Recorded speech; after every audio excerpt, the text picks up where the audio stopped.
Welcome to Rangers Radio. What a goal by Steele, he followed that up, and whoop, in it goes. Why not give the show a call on 01413561972. Rangers open the scoring, up in Tawdry, 12 minutes of the match remaining. What a stake. A stunner from Kenny Miller, rifles it into the roof of the net. Or send Fox a friend request on Skype at RangersRadio.online.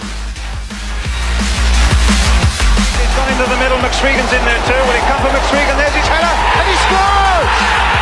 What a substitution!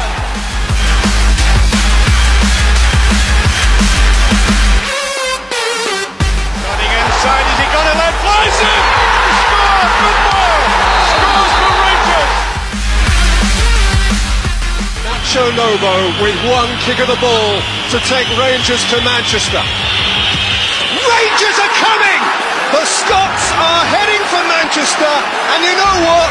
Manchester may not be big enough. Remember, it's all about the Rangers. Well, hello, good evening and welcome to Rangers Radio. Join myself, Fox, Chair, as a one and only bridgeman and a big man back for his holidays. Oh, big Ulster, how we doing, gentlemen? Hello, everybody. It's good to be back. It's nice to have you back, Val. Can I say a huge good evening to the guys in the panel? Big good evening to all the guys in the lobby and to all the Rangers fans all over the world. Good evening and welcome to Rangers Radio. What kind of rock did you get, Bridge? Mine's was aniseed. I never get nothing. Okay. All right, mine's was aniseed. Quite nice, mate. Quite nice. Don't brag about it, please. No, even get the old customary tea towel or anything like that, you know? Nothing at all. Fridge magnet? No, nothing. Union Jack rocks are in the post. Love it, pal. Love it. Bridge, for anybody that's gone on their holidays this year, Bridge loves a fridge magnet. Absolutely. We'll give you the postcode to send them.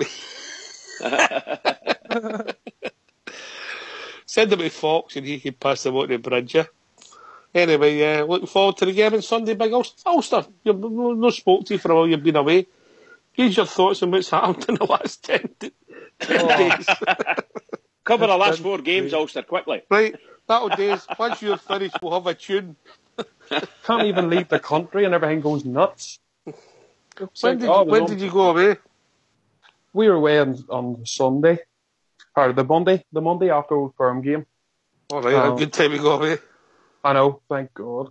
Get out of the road, and then obviously we're back in the early hours last night. But yeah, it was really good. And as I said to Rachel, like, look, I go to the Xbox bar here, so we went over as a family. Like, we all went over because I wanted to watch the press conference, obviously, and watch it in the big screens. And everybody was buzzing for it. Everybody was cheering every word he said, and there was such a buzz about the place. And it's a big thing, I think, for Rangers Football Club as well, to get a big name like that, because even walking around the bars, so I'll tell you the same. We had the Rangers top obviously on afterwards, and there's different people coming out, different English ones, and all over the place, actually, Spanish taxi drivers and everything. And when they noticed the shirt, Gerard, and they were all talking about Rangers. So yeah, it was massive news, and it's given us more exposure. So hopefully it all works well, But looks like the Rangers are now be on the watchful eye of everybody across the globe now after that signing.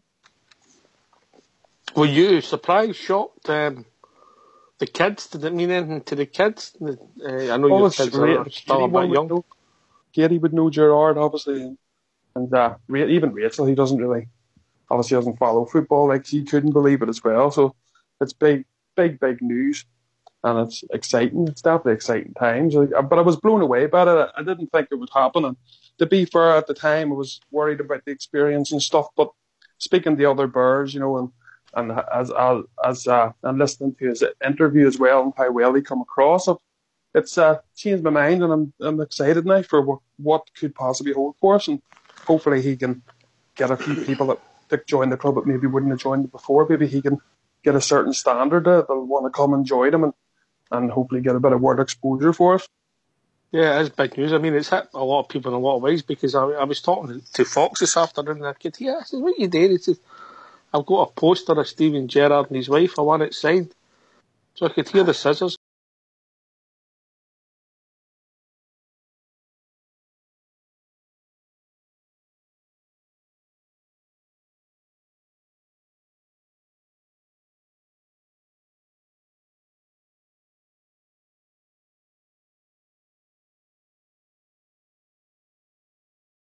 Gonna says what you did. He says, I want this part signed. The wife, he wants to sign it. So Fox is even got Fox excited, but for different reasons. But well, Rachel's the opposite though. She thinks, Gerrard. There's half a poster. There's half a poster if she wants it. And Fox but when you were abroad and people were talking about it in the Rangers community, did you feel that it was a game changer?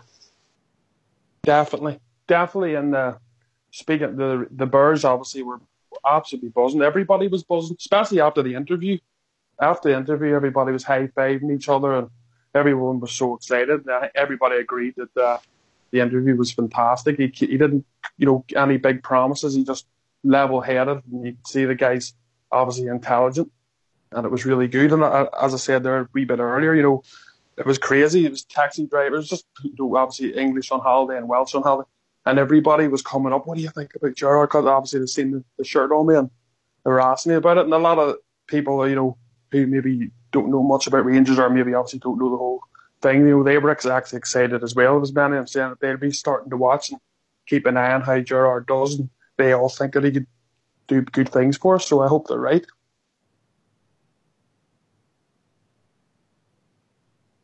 Fantastic, mate. Fantastic. And what about on the field? Obviously, we won at the weekend and then struggled and then a draw. Did you see any of that, mate? Yeah, I watched the two games. The Kilmarnock game, yeah, we done okay. We got the win later on. Bates, obviously, I didn't expect Bates to be playing, funny enough, but to be fair, he's probably the best centre half we have, so it's probably best to have him in there, to be honest, for those two games. I don't think we were spectacular. I think we're impressive for the first 10-15 minutes against Aberdeen. Everybody was we're a bit worrying actually about that game in the bar, talking to people before it. But the first 10-15 minutes, everybody was buzzing and cheering because we were playing so well. And then obviously that penalty, I don't know what you guys think, but it wasn't a penalty for me anyway. I think that changed the game. I think the vast majority of people think it wasn't a penalty, mate. But well, we had they got it. We took it on the chin. Yeah, we got ourselves back in the game in especially the second half. I thought we were playing some nice stuff again, and we tried to get the win. Obviously, McCrory, nice big header from McCrory. Out of nothing really that there, to be honest, but we got the goal from it. And I thought we actually finished a stronger team, but just think it's it's just that quality acts that we're lacking. I think we've all seen that through the season anyway. We just don't have that quality, and hopefully that's something we can rectify. I think Mr. Gerrard and Mr. McAllister know your problems, mate. I think they're intelligent enough to know where we're at. What do you think, Bridge? 100%. Let's put it this way. I think so, and I think most people think so as well. But I think added to that is maybe a wee in brackets, we're saying we hope, because the last thing we need is them not to know what we need. Whether we can get what we need in a one fell swoop is a different thing, but at least they know. Do you think the other Ulsterman, Mr. James Nicholl, knows where we lack? Do you think he's quite quickly come out the shadows and realise where the squad lacks?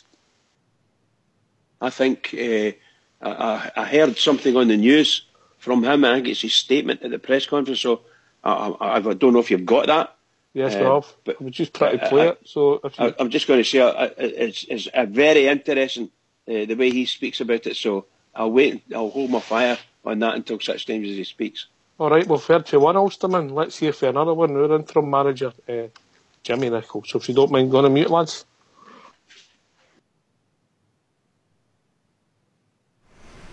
Jimmy, after the result in midweek, has there been a lift in the mood in terms of trying to get second place and going into this game on Sunday, which is obviously an awkward one? Well, certainly, but we had to wait the following night to see our Hearts going on against Hibs, and after Hearts win the game, then I think it did give everybody a wee lift, but I think the second half performance against Aberdeen gave give the players a lift. First 15 minutes was good, lost our way a wee bit, and then picked it up again the second half. So, out with the Hearts Hibs result. It was a good wee trip back, and although we didn't win the game, it was a good bus journey back on Tuesday night. It just keeps things ticking over. It just kept us in things, So what do your team need to do on Sunday? Because Hibs Neil Lennon was understandably pretty upset at his team. I mean, there's a lot of uncertainty there, but they could still technically, I guess, finish. Yeah, well, I know that. And Neil, listen, he speaks from the heart all the time, doesn't he? So however he feels, he just says it. And if he's really disappointed with him, then I'm sure he never missed him. And he'll be looking for a reaction now. He'll be wanting to make sure that they finish their season convincingly with a win against Rangers. So we have to do the opposite. We just have to make sure that we go out and do our job the best we can do it. We're down the boards a wee bit, so we are. Alfredo suspended, Ross suspended, Graham Doran's out, a couple of other ones are struggling. So I mean, we have to juggle things about a wee bit because they've just kept it consistent. They've been doing all right last couple of games. So we might have to change things at the weekend, which isn't great because I thought they were going along nicely here. But we'll see, because the rest of them are all ready to play and they all want to play the last game of the season. There were reports that Stephen Gerrard came in earlier on the week with Gary McAllister to have a look around. Was that the case? Have you spoken to him since No, I haven't. I haven't spoken to any of him, so I don't know. The players' last chance to impress him. Yeah. Well, that's what they were told before the Kilmarnock game. When the announcement was made about Stephen coming in, that was it. The ones under contract, the ones that, even more so the ones under contract, because they'll be hoping if they've got 2 or 3 years left in their contract that they got off to a good start with the manager, so. And then the ones on loan, hoping to impress to stay. And so, listen, it's like everything else. There's no reason that they want to play a game of football for whatever reason. They're trying to impress other clubs, other managers, trying to impress your own manager, or you're trying to impress the club that, if you are on loan, the club want to keep you. So there's no reason that they want to play a game of football and win a game of football, and it'll be like that on Sunday. No, I don't know. And I know the reason why I was brought in. I know the length of time I was supposed to be in for. So we'll wait and see what happens about that. But I've no idea. What happens in any kind of handover in these sort of situations? Do you kind of discuss with Mark Allen and leave some sort of brief if you're not involved? Is that what happens? Yeah, that's all you can do. For the players, for holidays, and when the club going to speak to me and what's happening, and when all this carry on. So I have no idea. I'll just go and speak to Mark, and then Mark will relay it to the manager if there's any thoughts that he has about players coming in at a certain time. Does he want them to stay after Sunday's game or not? So all them things which were unclear, then you just got to clear that up. They've all got their own holidays to book, and so I always thought at a club you were always in a day or two afterwards, so, but it's not the case this time. Someone will be away Sunday night, but if the manager had turned around and says you'll be in Monday morning, then there would have been some unhappy wives and kids and girlfriends waiting at airports. But as it happens, I think they're all allowed to do what they have to do. I take it you still want to play some sort of role in some sort of capacity. It's like everything else, you should never wish your life away. I've been in the game long enough to realise that these things, sometimes it's great and sometimes it isn't. You just have to get on with it, so I'll need to wait and see what happens. But listen, I was given an opportunity, I took it. If it doesn't work out, it doesn't work out, but I've really enjoyed the time I've been here. And just to be clear, your arrangement is just coming until the end of the season, is that right? Well, the arrangement was I was coming in to help Graham, and if Graham had an opportunity to get the job, then that was it. If he didn't, then it puts my position slightly in doubt. So that's all it was. Listen, I don't worry about anything. Having had a chance to look at the squad over the last few months, do you expect Stephen Gerrard will have to make a serious number of changes here next year if this team's going to go on and challenge like society? Well, we'll keep saying the same thing. You got to make sure you're strong enough to beat Celtic to win the league. So it's up to the new manager to decide how many people that he thinks are short of doing that. There's a good group, there's a good collection. You know, sometimes I haven't always shown it, and certainly didn't show it against Celtic in them 2 games. But I know what they're like, and I know that, you know, once he comes in and the standards are set and the demands are put on him, there'll be some will be able to handle it, and some not. You know, so but it's the same in every club. You know. Standards slipped this year? Have standards slipped this year, do you think? We lost too many games, didn't they? You know, so if standards are winning every game or trying to win every game, the standards have, because we lost too many games. And there was times there was good wee runs and you think everything's great, you know, and then you just get a wee setback, and it's how you recover from that setback, you know. So no, you'll know, you'll know the good ones and just what's required at you know, to be at this club. You'll know. In terms of obviously the confidence took such a heavy knock with the 2 Celtic results, as you say, do you think the last 2 performances, Kilmarnock, Aberdeen, and the results you've got for them, do you think you've seen that come back a wee bit, the boys look a bit more? It's all we could do. Your pride's hurting, your professional pride, your personal pride, everything hurts. Don't realise, you know, it's so, I keep saying the same thing, and people think it's negative. It's not a negative way of looking at it, but it's a way of losing a football match. And we lost 3-2, the supporters behind them. We lost 3-2, they were still behind them, because they probably thought, well, that's the closest we've taken for a long time. You know, so there is a way of losing without sounding defeatist. And because you can recover from it. If you lose a game of football, you can turn around and say to the lads, listen, our working week will be a good working week next week, because there's not that much wrong. But when you lose the way we did, then your working week, it certainly drags on because you're hurting. But they would have covered, like you said, with the Kilmarnock result and then the performance and the result the other night, you know. So they're all right. They're going into Sunday's game with good spirits, and hopefully they get the win that we all want. Jimmy, when you think back to when you were playing, you know, back in the 80s when Graham Souness came in and first time player manager, kind of almost like 30 years on it's happening again, but circumstances are slightly different. What do you make of the whole appointment and the challenge that awaits Stephen? He'll be wanting to turn things around very, very quickly, and in order to do that, he's going to have to have a right few good players lined up. See, whenever Graham came in, he bought Terry Butcher, Chris Woods, and there was myself and him. That was all. He didn't turn around and bring in 8, 9, 10 players to change things around. That's all he had at the start. And that tells you there was enough in the club at that moment to turn around and turn things around, added with these 3 or 4. You know? So if the new manager comes in and turns around and says, I need 8 or 9. I need 8 or 9 players to turn this thing around. If he's thinking like that, that's going to take time then. But he'll get the time. He'll get the time. Is the problem, Jimmy, though, that Celtic are moving towards 8 titles, 9 titles, and there isn't the time if there's a desire to stop that? No, what I'm saying, he'll get the time if he needs. Listen, he'll get the time if he needs 8 or 9. If he comes in and is happy with the group and turns, I tell you what, and he gets more out of them than what someone produced before, then he might only need 3 or 4. Who knows? Who knows? All I'm saying is, but he'll have the time to get 8 or 9, and it'd be a lot better if he only needed 3 or 4 then.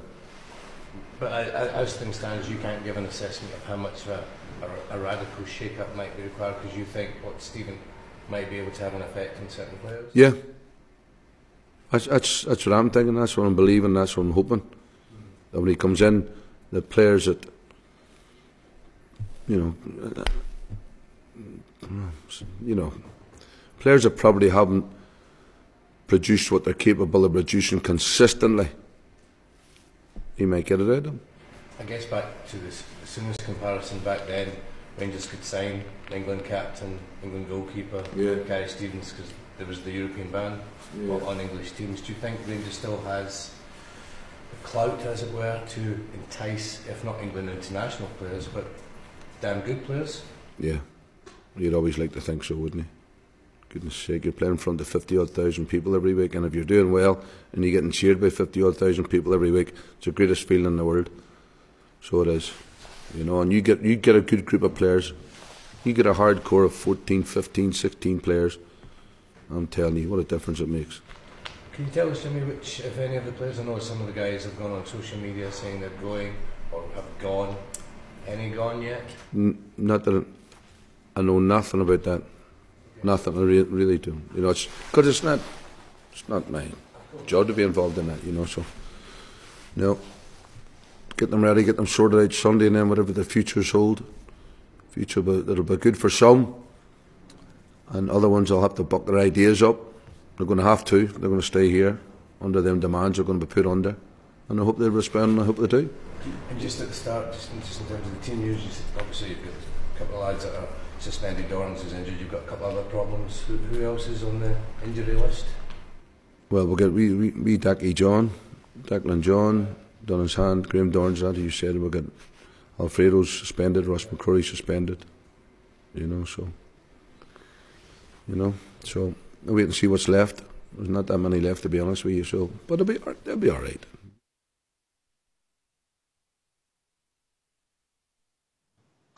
Well, thanks for that, Fox. Bridgeman. He said a lot, words-wise, he said a lot of words, but he didn't actually give much away, did he? Because he doesn't know very much, I don't think. But I think he knows enough that I think he's telling the guys who are there, the players that are there, you need to wake up, because the doomsday's coming if you don't wake up. If he was talking about bringing the 9 in, or potentially getting 9 in, and there's got to be at least 8 or 9 players in there. Must be really worried if they don't show up. If they don't show up, they're going to put out the door. Providing they know that Rangers have got the cash to do that, So it's quite scary in that sense. Ulster, does the modern professional footballer care? Well, that's another thing. It's easy now with all these agents knocking about and all these clubs, especially down in the Championship. They can get the wages pretty easily, to be fair. They can just move on. Even if they've had bad seasons, there'll be players that will get contracts. But I think with the likes of Steven Gerrard and, as the excitement around that, I think there'll be players who'd be desperate, to be honest, in that squad to be a part of that. But whether they're good enough or not is another thing. I think Jimmy Nicholl speaking there, you heard him yourself. He's going to need a few damn good players, good quality players. And he was thinking himself, he maybe didn't mean to say about 8 or 9. I think Jimmy Nicholl, he's been through a lot of football clubs and he's obviously been at Rangers long enough in the past to know what sort of standard, and I think he knows himself the standard's just not there, to be honest, with the majority of that squad. It's going to be a big turnaround, I think so. It needs to happen. I think some of the friends, yeah. Bridgeman, if people want to join us, what's the number? The number's 0141 356 1972. Where else can you join us, Ulster? RangersRadio.online. We'll be get us on Skype. Yep. We'll be joined with our first caller this evening. Young Mount Vernon, how are we doing, Young Mount? What's happening, lads? Alright? Alright, Alright, how's it going? Okay, pal. Yeah, not bad, mate. Look forward to 2018-19 season. Oh, I know, mate. I know. I think it's a sense of relief in it, but it's the last game of the season, But we've also been joined by Fox. Evening, Fox. I've come back to you, Mount. Evening, Fox. Good evening. Hey, Fox. How we doing? Ulster will take that half of your poster, mate. Yes. For his missus. Mount, what's your views on what's happening? What's your views on what's happened? What's your views on Sunday's match, last week's match? Any thoughts, mate? It's absolutely delighted about Steven Gerrard, mate. I just buzzing. I was there last week when he was getting unveiled, and it was just unbelievable. I think it's the biggest signing to ever happen in my lifetime, certainly. Yeah, I would agree with that, mate. Mine as well, pal. Mine as well, can assure you. It's just amazing. We're having a collection, Mount, we've got to pay for the seat. It was brought in enclosure when CC stood in the seat to see all the 10-year-old boys. So. Straight through it.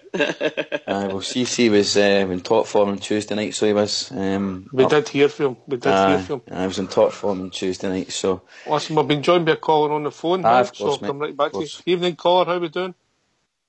Evening, gentlemen. How are we all? How we doing, mate? All right, Dave King's wife. Dave King's wife. Oh, Dave King's wife. Sorry, pal. How we doing, mate? He's getting a bug, Bridge. He's getting a bug. He has indeed. I've got the fever. Battle fever. Man's a shocker. Man's a shocker, by the way. How are we all? Evening, Ulster, Mount, Bridgman, Hawks. He's all right? Yes, yes. I'll go back to Mount, then I'll come right back to you, Dave. What did you think of Jimmy Nichols' press conference? He's honest? Absolutely, mate. Very much an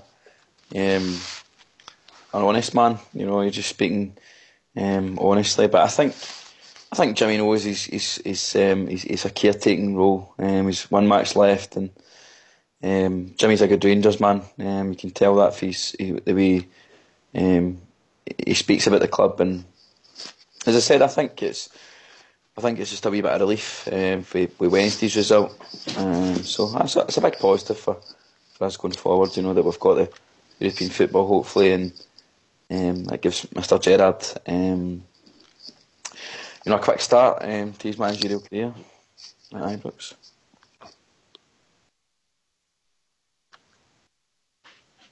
I come in on that, guys. I think I agree with you there, Mount. I think it's a tremendous thing for the incoming manager to have, as long as everything goes all right, to have European football. Yeah, it's a good thing. It's something to see. Great. Talking about big honest men, we've been joined by the Global Ambassador. Evening, Mr. Global Ambassador.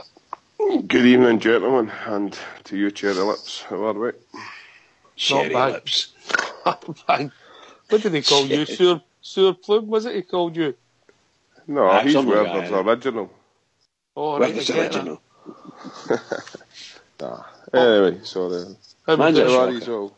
All right, mate, all right. We'll come right back to you, Big Al. We'll come right back to you. We'll just let Mount see, then we'll go to Dave.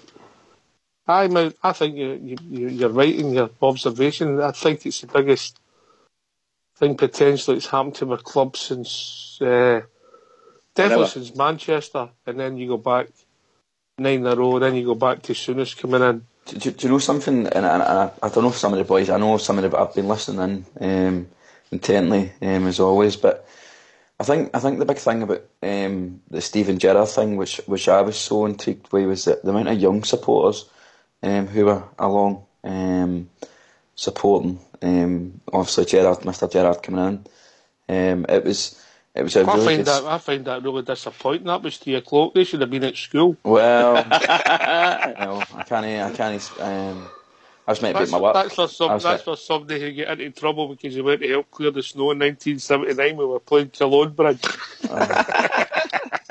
I just, as I said, mate, I've just that's all we have been talking about as a supporters bus, and the boys that I saw you here is just about Gerrard, and no, I never ever think when Rangers play it's irrelevant, but Sunday's game isn't the talking point. I don't think Rangers should always win, and it should be we should go out with a bang. But I think everybody really can't wait for the 1st of June to arrive and to see Mr. Gerrard and his position and his staff, because I know for a fact the backing you'll get will be unbelievable. So it's just absolutely buzzing off chair about the Mr. Gerrard and his backroom stuff to come in. Brilliant, mate, brilliant. You wouldn't happen to be going to your old buses doing tomorrow night, will you? Sure will be, mate, aye. All right, I hope it goes well for them, mate, and all the best for Rangers Radio, to the Clapton Loyal, yeah? Yep, it's definitely, mate, definitely. Over at Ibrox, that's a good place to have the dues, mate. Maybe a lot of supporters clubs should maybe think about using the stadium. I know it's not that cheap right enough. Dave, what's in your mind, mate? Evening, guys. I just wanted to speak about, given the suspensions that we've got coming up. So you've got like some McCrory and Morelos that's out. You've got Declan John who's out with a hand injury and stuff like that. Just in terms of what's the guys' thoughts in terms of the formation and the people that will play in those positions. I think Jimmy's different as opposed to Murphy.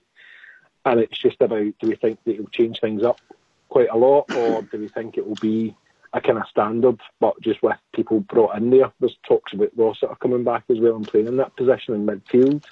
Do we think that's likely, given that he's not had much game time? Is that a big risk as well? But looking at it, it's not a big risk game for me, but it's one of those ones, that if we don't show up on the day, it could potentially turn the wrong way for us. I doubt it will, but it's just one of those ones. What's the guy's thoughts in terms of who will play? Well, we'll take it around the panel. I think we'll start with the global ambassador. Any thoughts, Big Al? How we're going to line up? I said to you the other week there actually for the Celtic game, I thought it would be advantageous to bring Murphy in behind the striker. By all accounts, he had quite a good game the other night there, kind of playing that position. He's a good last 20 minutes, Al. His first 70 he's got good feet. He's got good feet about him. Well, I think that's he's probably. So did Fred Astaire, but we never signed him. Fred Astaire, singing in the rain. Maybe. Look, it's the last game. They need to go for it. To be quite honest, I'll be glad when it's finished. All the pain and heartache, the roller coaster ride it's been this season. But for me, tough one, big man. It's been a tough one. The highlight of the season was the Pampas grass. No, definitely. Pampas grass and swingers, definitely. So you play Murphy in the Dorrans role then, is that what you're saying? I had play him in the Dorrans role. Dorrans is, I don't think you'll see much of him next season. Well, it looks as if he's got a badging. Which is a sin for the guy, but I just don't think... We bought the players to come in and play in the big games, and he's never performed in the big games. It's as simple as that.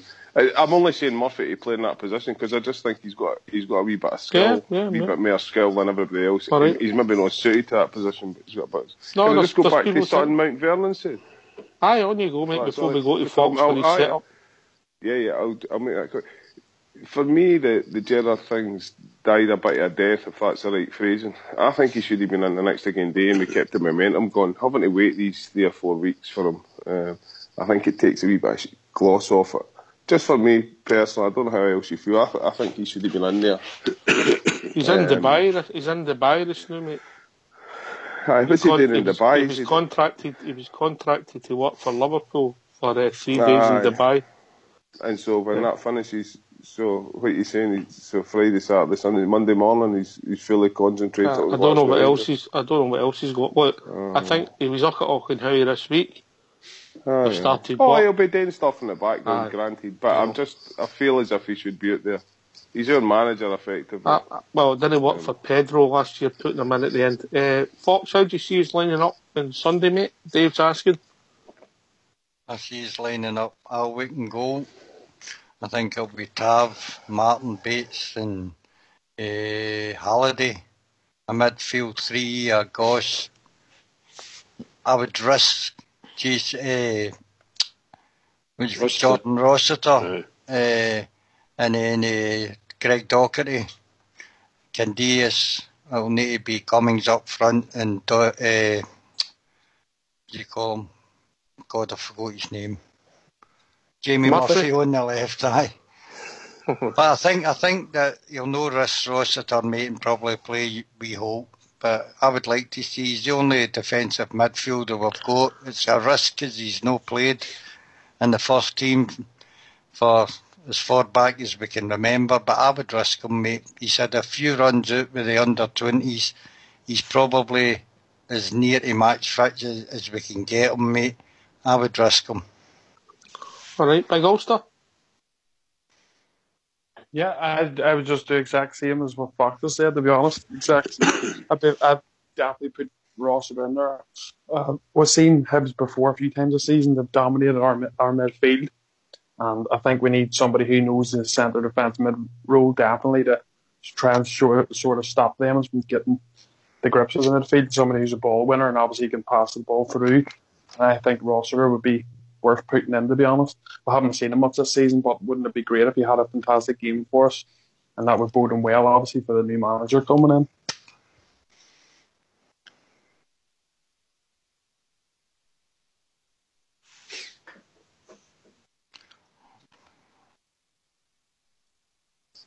What's happened to their managers? He went missing in action. Could we care less, mate? We'll put him out for his team and then we'll go to... That's a good one, you know what I mean? He'll be there on Sunday, don't doubt it. Mount, what's your team and then Bridge? I would go Alnwick and goal. I'd go Tavernier, I'll need to play Martin because I don't think we've got any centre halves left. I don't even know if I've got another centre half available. Do you know that? Alves couldn't get injured, mate. He's been on the bench for 2 games, so he can't get injured. I play Alves. I know. I shouldn't have your brains blank there. Alves. I play Andy Halliday at left back. Midfield would be Docherty, young Rossiter, Murphy, Candias. Play Cundog up front. I don't really know, mate. It's just there's not a lot left, is there? Considering the suspensions and injuries we've got. But I'll be there on Sunday. I'll be there on Sunday cheering the boys on. Rich, what's your team, mate? I see you scoring out a few names there. I think that obviously the goalkeeper and the back four are the same. No change there. We're stuck with it, and that's all there is to it. And from a midfield perspective, Dorrans is out, so I would definitely bring in young Docherty in his place. I would only play one up front, let Cummins run up front, and the other midfielders would just play Hope. You could Candace on the right, Murphy on the left. Most assuredly that. That's what I would have that. I'd go 4-5-1. That's what I'd be going. So that's the way I see it anyway. We don't have any. Big Al's turned on his camera. I don't see us having any. We don't have any forwards, striker wise, that we could throw in. But we need to have. I think we need plenty of people in the midfield to do the battling. That's what we need. Right. My team would be pretty similar if I was picking the team based on form and what selection issues. The back four is the back four with the goalkeeper. It'd be the two wide men, and my midfield three would be Rossiter, Goss, and Docherty, with Cummings up front. Dave, what's your team, mate? You've hit the nail on the head. I think I probably agree with you. On form, I don't think Jason Holt's playing well. On form, I agree with you. Other questions are what's happened to Dodo? Is he disappeared? Where's he went? He's always been a super sub. He's extinct. Who was your other midfielder? My midfield three were Rossiter, Goss, and Docherty. Right. Okay. And I think that's a big thing. See, if you look back at the game in Ibrox against Hibs, we lost midfield completely, and we got overran, and that's what happened in that game. And so that's why you need a strong central midfield, and I think Rossiter provides that. It's all that question about what he's been missing in action. I think he's played something like 10 or 11 games over the 2 seasons that he's been with Rangers, so it's questionable. But anytime he's played with the unders, he's always had a good kind of bit of feedback, and he's one player that does like to go in for a challenge and a tackle, which is pretty ironic considering that he's probably like a glass bottle, to be honest with you. But he is somebody that we probably need in there in terms of being able to go in and put in a challenge, because Hibs will play a game similar to Motherwell where it will be get stuck in, dig in, and I think there's a lot of background as well around with Neil Lennon, the way he went the other night off the back of the result against Hearts, and then allegedly... Can I just cut across you? I'll come right back to you, mate, just to let everybody know there'll be no Dundee derbies next year in the top division. Carry on, Dave. Oh, you're kidding on. Oh, you dancer. I love it. Hello. There truly is a God. Get out Wagner on, by the way, Fox. Get out Wagner on, give him a there truly is a God. On you go, Dave. Sorry, mate. Sorry, I had to come across. I'm in a Mozart man myself. Here's hoping that turns into a Tesco, by the way. I fancy a wee trip to Tesco Dundee with Jink, lads. Take my mammy up for a mess. She's up to Dundee Tesco. I'll back you up on that one, pal. That'd be great. And you sorry, Dave, for rudely cutting across you. You be quiet, let Dave carry on. That's a Kennedy moment. Where were you? Hey, well done, big man. Sorry, Dave. That's phenomenal. I'm going straight up to Dundee for a Tesco meal deal, honestly. I tell you, it'd be Tesco meal deal, £3 Tesco meal deal. The only thing that I can respond back to that in terms of cutting me off, mate, is just to say think us, we'll sink you. I think it stands true to our words, and I think Stephen Thompson's probably killing himself now at the moment in terms of what he done. It's the wrong decision. He knew it at the time, and he thought he was big and smart and bold and brave. But you know what? It's came to fruition today, and ha. Karma's a bitch, yeah. Karma's a bitch. You know, Dave, scummy club, scummy fans. That's it. Back to Ox's point, you know, karma, come in, sit down, they'll serve what you deserve. That's what they deserve, absolutely. But anyway, let's not talk about kind of clubs that don't matter anymore, or never have anyway. I only said there would be no Dundee derbies. I didn't mention any clubs. You just took it for granted there, didn't you, Dave? I better not check the results, and it's totally different to what you're saying. I'm looking at you for hot off the press stuff, mate. Listen, some of the lies I tell aren't they true. Hot off the sandwich press. Hot off the ruffle bar, I tell you. Ruffle bar. Big, young Ibrox. Right, on you go, Dave. On you go. I don't even know where I'm now, guys. All right. Mr. Global Ambassador, you seem quite happy with that news. Just to let Dave know, you're on the radio, that's where you are. Aye, I know. You're good. I listened to you last night, big man. I thought you were some sort of special guest, but you're just a normal shit kicker like the rest. Just a normal scumbag. Only difference is he gets 4 times the money you get. I was trying to work out what's he for. I thought he was for a Rangers new thing that started up, club supporter thing, or some celebrity, because he was on all night. He's very good, very good. Thank you. There was another one of your in-depth interviews. Don't bite. No, mate, no, not at all. Just a young apprentice, Big Al, that's all. Just a young apprentice. Young apprentice, okay. All right. Standing poor and penniless anyway. Come on. Do we want to discuss that? Nah, we don't. Do we want to discuss it? Karma? Discuss what? Karma? No. Nah, well, we'll leave it. We've had a laugh at him.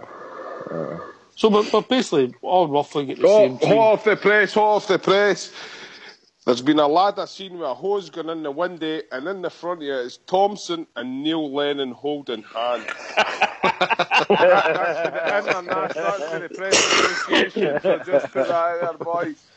Can we not get a wee laugh? Can we not just have like a wee minute where we can laugh? Come on. Right. Who was holding the hose? Who was holding the hose? Mr. Jai Torbett? Oh. Aye. Each other hoses. No, just remember there's a big case coming up. There's a big case coming up, but does you see we've got mentioned the Scottish? No. Sweet. You're in Australia. No, you can't. Sweep. The laws are different there. You're alright. That's how trampy there. They're still using a brush, man. I've got a Dyson. Can't wait, guys. You know what I mean? They're still using a pan and brush, man. What do you expect for the East End of Glasgow, mate? There's a lot of good people came for the East End of Glasgow, mate. Definitely. Just while we're on the hilarity thing, is it not suspicious that Big Ryan and Ibrox are on here? Are they on a Friday night date night at McDonald's? I would imagine that Big Ryan might be at the Livingston game, being an ex-player. Or did he play with Livingston, did he? Yeah. I think that's where he'll be. I thought you said he was a player. Well, he's no bad. He wasn't bad. Aye. He's the third best player on this bridge here. After me and you, like. Fox might have something to say about that. I know. Well, Foxy threatened me the other day. I was up at Ibrox. He threatened me the other day. Get a boy at the shop, he says, we'll settle this once and for all. So, what you saying, Ox, that Big Ryan's took Ibrox to the game on their second date? Is that what we're saying? For a pie and Bovril? No. They're both heterosexual males, both of them. I wouldn't think anything like that, but I think we're both up at the game. I think Ibrox might be with CC, I don't know. Where's the one and only Travel Rug? He was going away, wasn't he? He was on for a few. I missed him. Anyway, Ibrox will be on. He was on the other night in top form. Team Ibrox, Dave King. I think you guys bullied him that night. He bullies us, mate. He bullies us. Trust me. He gives it out there. He just hides it well, doesn't he, Bridge? He does indeed, pal. He does indeed. Gave him a bit of a hard time, if I'm honest with you. The guy was just trying to make a valid point about a young player, and he's just kind of dismissed it completely and destroyed him at every response, which was not fair. Well, yeah. I'll tell you later. Dave, for a sheer fact, he'll get to you as well. He'll get to you. Just a matter of time. Aye. It's only fair, Al, isn't it? It's only fair, aye. It's only fair. It's only fair. So, we're building up to Sunday's game with all. Is the pressure off his Bridgeman? For us, yes. To me, the pressure's right off. Like, unless, of course, we're going to do something really stupid and disastrous. They would need to beat us by 6 clear goals for them to overtake us and put us into 4th. Words to that effect. So I don't see that happening. They'll remain, just as you said the other night there, Oxter, they'll remain in 4th. The tricky part is, can we take a point off them? Because I sincerely believe, in all honesty, that Aberdeen are going to get a right dressing down over there in Sunday. So if Aberdeen lose and we don't get it, we need to take a point. So if we can take a point, that's us in 2nd place, in my opinion. So at least a point. As long as we do better than Aberdeen, we'll be all right. Fox has got a theory on that. Somebody wants to put it there. I mean, if that does go, and it's quite a strong possibility, Bridge, if that happens, we end up second in the league. Fox, what did you say about Scottish football? I don't know. Is this another story you're making up? Well, you were saying 3 managers, players gone AWOL, players a mess, players who didn't understand Scottish football. We've had so many injuries. And we'll still potentially end up second in the league, which is no our aim, of course, but what does it say about the rest? Doesn't it say that? I think the whole of Scottish football this season has been pretty poor, mate. Not just in us Rangers. People are praising up Hibs because they had a reasonable season. But apart from that, every other team hasn't played well at all. And I'm including the scum across the city as well. I think they need to go back to 1999 or something like that, mate, when they last had as many draws at Parkhead. They're the biggest wage payers in Scotland. Brendan gets all this praise, but in fact they've had a real poor season when you think it. I know the possibility of them, they could win the treble, mate, but that just shows you how bad the rest of Scottish football is for me. Ulster?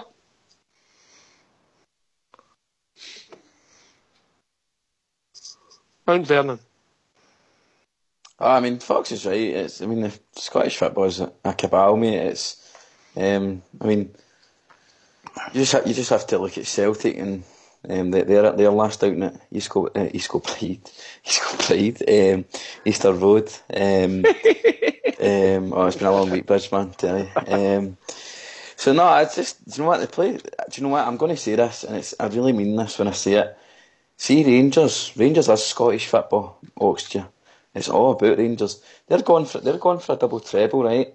And all Scottish football can do is talk about our new manager, Mr. Stephen Gerrard. And do you know something? It always will be about the Rangers. And I just think to myself, we're going to get there. And do you know what? See, when we do it, it's going to hurt. It's going to hurt them more than it's ever hurt us. I just can't wait, mate. Honestly, that's man Stephen Gerrard. He's going to do it. He's your man. So yes. Big Ulster, what about the fact that Fox has made about Scottish football? You know, we're going to end up second in the league on Sunday. What does it say about the rest? Hi, sorry, one of the kids can have. That's all right, mate. That's all right. It shows you how poor it is. This season for us has been disastrous by our standards. I think Mike actually said it earlier. He can't wait for it to finish. I think that's the same as all of us. And still, we're talking about for second place. Like, that shows you how poor the level is. But then it also proves to me as well, like, you know, if we can get a few good players in there, then there's no reason why we can't be pushing for titles in this league. Because, you know, if we can get second place with the team that we have now, and you can get your results right against the other sides, then you give yourself every chance, you know. And I think that's, you know, when some people say we're so far away and you get pundits saying we're a million years behind, I think this season's proved how poor we have been, how close we are. We're not maybe as behind as people think. I think it's just the proper players and with talent and quality, then you can be definitely pushing for titles in our division. Can I come in that? I just want to say I 100% agree. I think if we do end up, and I really do hope we do end up second place, but all these, a lot of pundits, I've said this during the week, but particularly that Aberdeen manager, he's come out and he said Rangers should be embarrassed if they don't get second place. Well, what if we do get second place? Who's going to be embarrassed? Surely you would think Aberdeen and company would be really embarrassed that they couldn't beat a really poor Rangers team, because we are really poor based on our own standards, just like Big Ulster was saying. So the things that have been thrown at us this season have been nothing short of disgraceful. And really and truly, the Pops have had is nothing short of disgraceful. If Rangers end up second this league, what are they going to say about us? Are they going to say, well done, Rangers? No, I doubt it. I doubt it very much. But they're going to say, didn't Hibs do fabulous? They really are fabulous. They're going to end up, let's say they end up fourth, when they're just out the championship. Which, excuse me, last season Rangers ended up third. No credit whatsoever. So no matter what we do, we're not going to get the credit from this mob. Fair comment, mate. Fair comment. Dave King, the wheels come off for me our season at Ibrox. Our home form's been dreadful, but that game when we lost 3-2 against them, we then lost. We lost the 4-week to Kilmarnock, didn't we? 1-0 or did we draw? I can't remember. I think it was a draw. We're 1-0 up in the last minute or something like that at Ibrox. And they gave away a penalty and missed it. They got a penalty and missed it and they came up and scored. That was in November, mate. It was after the Celtic game, we played Kilmarnock. We lost 1-0. Chris Boyd scored. Oh, right, yeah, I was doing there. And if we'd have took these 6 points, I'm convinced that our season could have been different. But it's all ifs, buts, and maybes. Always far away, or always bad as we think we are, or are we even worse than we think we are, Dave? I think, to be honest with you guys, you know, it's back to Gerard's comments when he came in. It was based around we just need to win games. And I think if we look at it, excluding the Celtic results against us, we dropped points against Dundee, we dropped points against Kelly, we dropped points against teams that we shouldn't do, or historically we've never done before. And that's where we let ourselves down. I think the 100 years gap thing, where in terms of what we've lost those amount of games in Ibrox, that's what's killed us this season. Because you think about it, back in, I think it was December, maybe January time, we were on course to challenge these guys, you know, and bring Rangers back to where they are. But the inconsistencies, and I think the big thing as well that we need to look at is the pressure. You know, looking into this game on Sunday, I don't think there's pressure on these lads. We play better away from home. We always do. I don't think the team that's there just now like to play in front of 50,000. So if they don't get it right in the first 10 minutes, the fans are on their back, and they don't like that. They can't work under that pressure, which tells them, in terms of me, themselves, they can't really play for Rangers if they can't cope with that pressure. But I think Sunday is a game where we will actually go ironically and boss it, because there is no pressure. Unless we lose 6 goals, which I can't see happening, I think they'll go there and they'll boss it and they'll do really well. But it's been a really, really poor season. We've had 3 managers. We've had people coming in. We've had people coming out. We've had AWOLs. We've had HR issues in the background. We've had bad press. We've had all the background in terms of all the Dave King stuff. And it's just been, it's a remarkable season if you look at it. It's been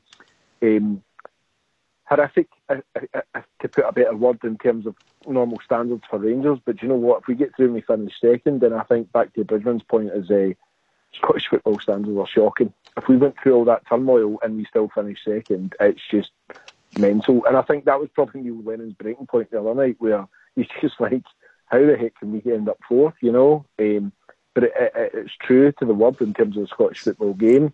it's nuts. If we'd done all that, and it's our worst season yet, then it's mental. Honestly, I think it's crazy, guys. Excuse me. Big Al, any thoughts? Very hard to follow that, but what you say, everything he said there was bang on. For me, the point that the season fell down was the dismissal of Coutinho and the bringing in of Graham Murray. At that point, we still had a real good chance to, and I think for that point is when the roller coaster started descending. You know what I mean?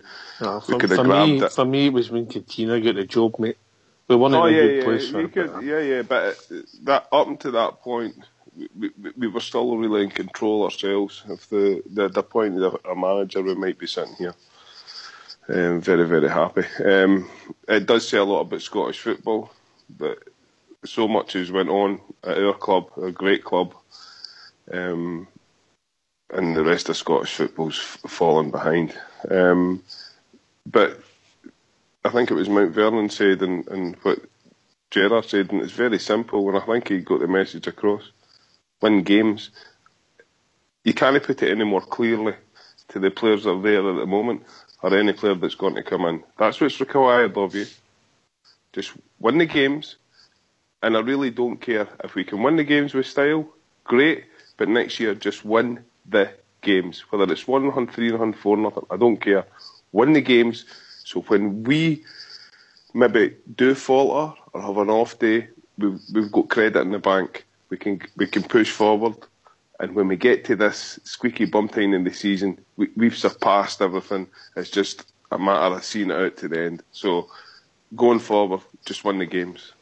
Win games, that's it. You don't need to give him any other instruction. I don't care how you carry it out or what you do. Just walk off the park a winner. And I believe that Gerrard will instil that. And some of the players that are there at the moment, and the players that he bring in, I believe, will already have that in them. Will already have that. So you don't need to work on the guys. They just need to win the games, and he can work on some of the other players that we have at Ibrox. Because I don't think there'll be a mass clear out. I think a manager can utilise the tools that's in his toolbox that's there at the moment. So I'm very positive for next season. I'm looking forward to next season. And I think on Sunday their arses will collapse. They'll be named in the stadium. Yeah? They've shot themselves in the foot there. You know what I mean? So it bodes well for us. I think all circumstances leading up to this game, their managers went missing. They've been named in the stadium. They've really nothing to play for. I can't see them scoring 6 goals and we finish second. And what does that say about Scottish football? And just one other thing I will add. There's a few positive stories within Scottish football. But like the Irish franchise gone for a double treble. But yet and yet again, the Scottish media just want to have negative stories against Rangers. So that tells you everything. They're obsessed, and we are the best. Simple. I just wanted to come in on one thing, just on the one point there. You were mentioning the obsession and so on and so forth. There's some ridiculous stuff that's came out and hardly been reported. The STV News hardly reported on what do you call him, Neil Lennon's condition or whatever it is he's got. That was hardly reported. The crowd figures given for the Celtic game allegedly was like 56,000 or something like that. And the other night, apparently there was less than 20,000. Foxy could maybe confirm that. But apparently that's what... Fox, did you stay up all night counting the empty seats again? I think the thing is, guys, that they report on season ticket holders, so they... I understand. I understand that. No, but what I'm saying is that if you've got a team that's going for a double treble, right? The last thing you expect... If you swear again, yes, but I'm saying but if you're expecting anything, you should be expecting a full house. No matter who you're playing against. That's because they're not playing us. Listen, before we go to the tunes, can I just put a shout out there? A shout out for there's a parade tomorrow, and somebody we know might be involved in it. It's to the Storyburn Crown Defenders. It's their 30th anniversary tomorrow. They might be looking for a guest. They might be looking for a guest triangle player, Big Ulster. Oh! If you can get yourself over, make a celebrity appearance. You and Skipper, you're going to say a guest of honour. They get me a There's Lear a spare- jet, I'll get out of here. There's a spare bedroom in Mount Vernon, by the way, for the big man if he gets across as well, by the way. Me Single bed as well. But, Aye. Good You got a whole lot of blanket. Big shout out to the Stonyburn Crown Defenders. I hope their day goes well tomorrow. And if you don't mind going on mute, we'll have a tune for your Fox. Oh, every other Saturday's my half day off, and it's off to the match I go. Happily we wandered down the Copeland Road, me and my wee pal Joe. We love to see the lasses with the blue scarves on, we love to hear the boys all roar. But I don't have to tell you that the best of all, we love to see the Rangers score. Me, oh my. Oh, we love to see them cry. We love to see the lasses with the blue scarves on. We love to hear the boys all roar. But I don't have to tell you that the best of all, we love to see the Rangers score. We've won the Scottish League almost every time the League Cups assemble too. We get some exhibitions in the Scottish Cup, we are the cup winners too. And when the Rangers win the European Cup, as we've done with the one before, we'll gather round the Ibrox 50,000 strong to give the boys an Ibrox roar. Me, oh my. Oh, we love to see them cry. We love to see the lasses with the blue scarves on. We love to hear the boys all roar. But I don't have to tell you that the best of all, we love to see the Rangers score.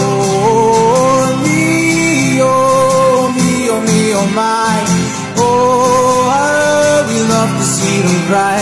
We love to see the lasses with the blue scarves on. We love to hear the boys all roar. I don't have to tell you that the best of all, we love to see the Rangers score.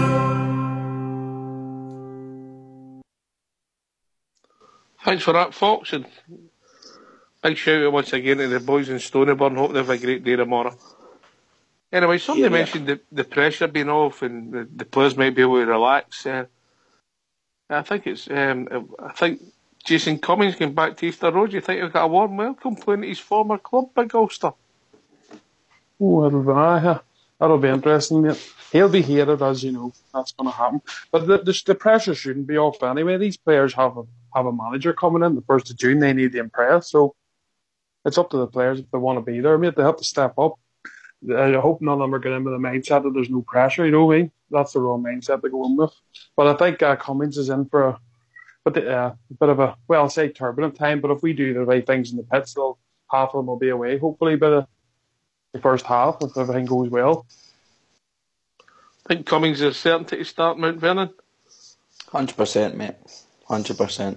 I see in the press the young man's wanting to stay at the club. I think the boy is an absolute finisher. He thrives on pressure, thrives on the big occasion.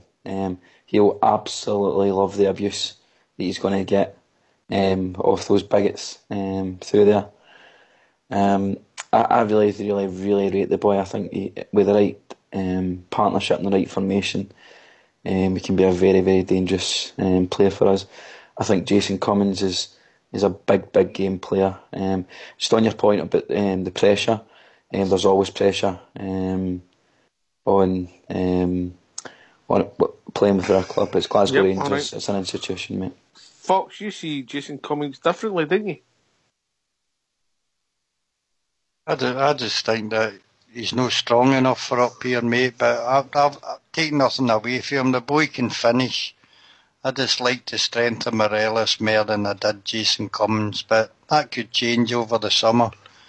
As for the bit about you saying they're no under pressure no more, They're under pressure. They're under pressure because there's bears travelling through there to see them win, mate. Every game. Aye, it's the players that have got us in this position are hoping for somebody else to slip up that we couldn't even finish second. We started the year, mate, with a bit of hope. We'd finished nothing each at Parkhead just before the break at January. We went there to the States, had a good competition there, beat teams like Corinthians and Atletico Monaco or Menorca or whatever they're called. The team seemed to come back gelled. We had a good January, one slip up. I think it was 2-1 against Hibs in a game we should have won. We done well through February, scored a lot of goals. We were ticking over nicely. Then the dressing room exploded. It's the players' fault. A lot of people are putting the blame on Murty. But as we've seen there at the weekend, even under Jimmy Nicholl, mate, the bad start, we got off to a decent start and fell out the game, mate. And that's the way this squad of players have behaved all season. They are under pressure to give the Bears a win tomorrow because second's the very least we're looking for, mate. All right, so we're mentioning Jason Cummings and he's going back to his old club.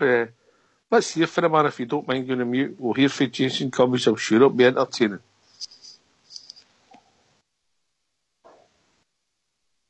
Give us a flavour of what it's been like amongst the squad once you learned that Steven Gerrard is coming here next season. It's very exciting. I think it's brought a lot of positivity to the boys and especially the fans.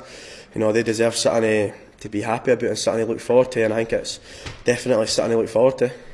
And obviously with the result in midweek, I must have given the boys an extra lift as well. That worked out alright for us.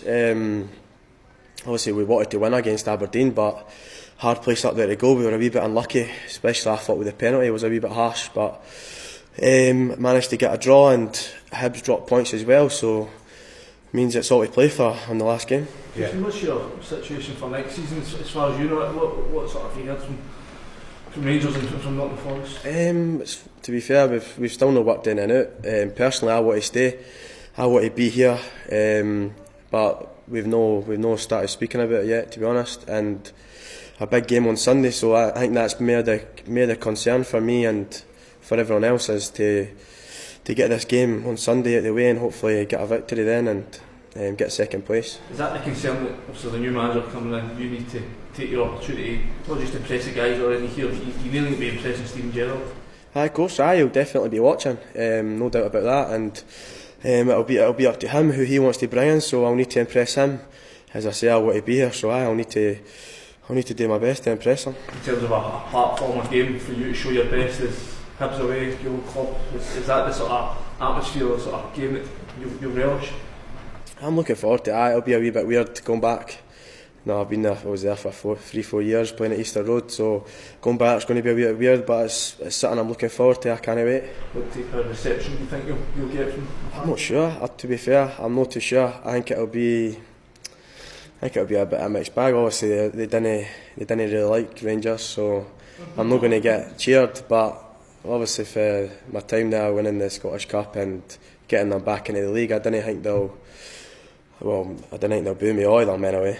So we'll see. I'm not sure, but I'm just going there to do my job for Rangers, and I'm hoping that we can get second place. Do you feel, Jason, that you have made the most of the opportunities that you've been given since you came here? Because you have been on the bench quite a lot. Do you feel that this whole move has been worthwhile? It's been a success for you?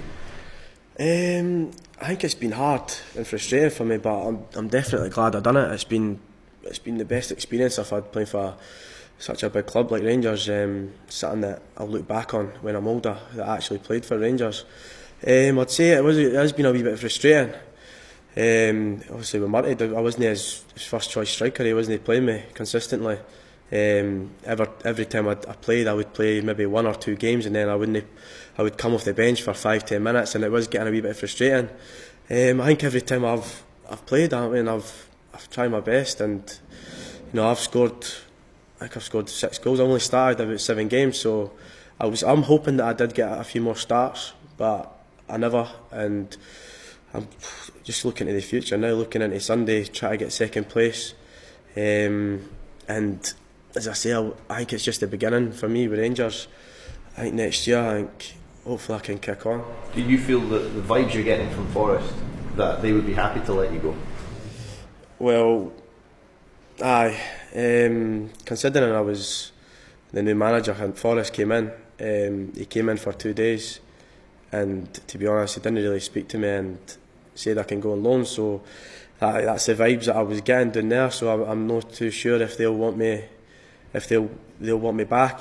So hopefully I can sign with Rangers. Is that something that you're going to drive though? That conversation, to go to them and say, look, this is something I really want to do. I want to be here. Do you think you need to go to Forest and drive that conversation?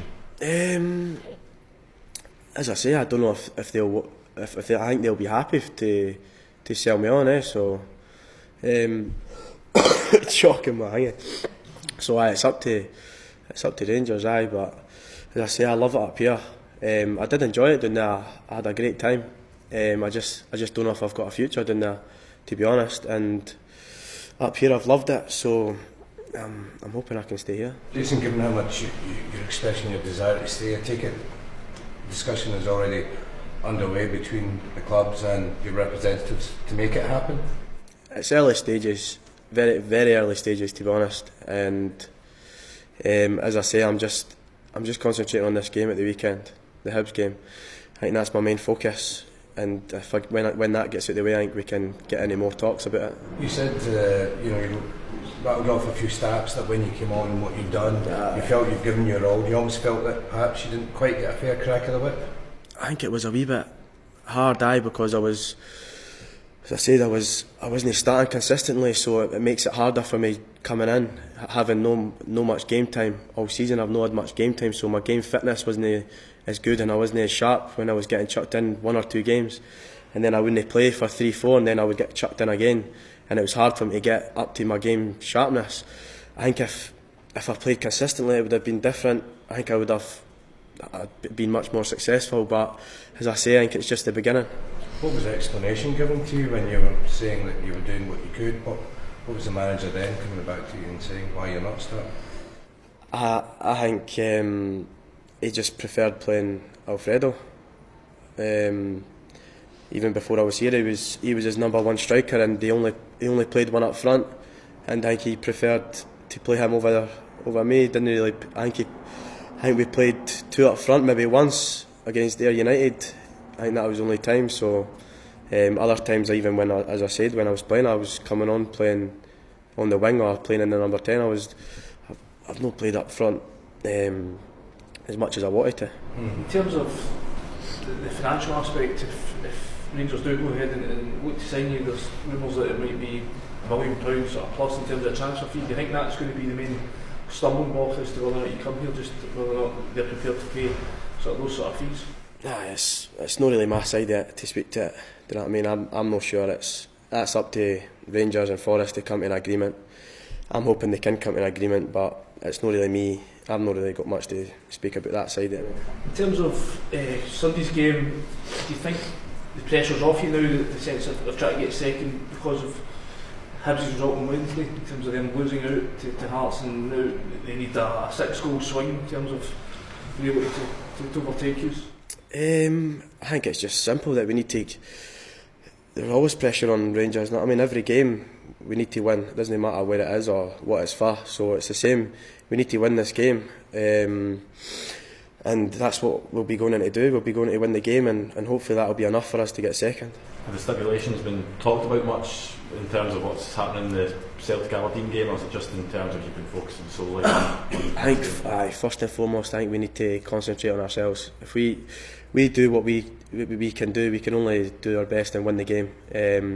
Obviously, we do need Aberdeen to drop points as well. So we just need to do our job first. Obviously the aim here is to win titles. Do you feel that you've got the ability to be Rangers' number 1 striker to take the club towards titles? Of course, I feel like I can be there and do that. As I say, I just feel like it's the beginning for me at Rangers. I think there's loads more to come, and I can't wait to see what the future future has for me. Yeah. Just on that point at the start, Jason said you hope you don't get booed, but then you'd think you've done enough with Hibs in the past that you'd still have that kind of respect from the fans. So, to be honest, if they boo me, they boo me. I'm not really too bothered. I've been booed before, and I've been called a lot worse and booed. So I'm not too bothered. I'm just focused on the game, and I'll do my job, and I'll do my best to try get Rangers to second place.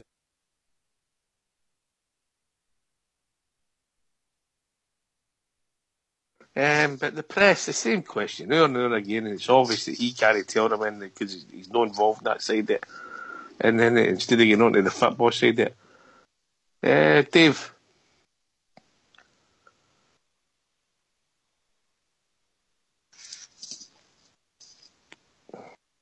Oh, you're back? Right. Dave, sorry, the thoughts.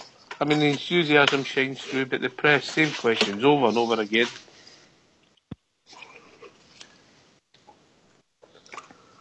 Dave? Dave? That was Karma speaking. Alright, on you go, mate. Who's doing the eating? Never doing the eating, go on mute. I know who I think it might be.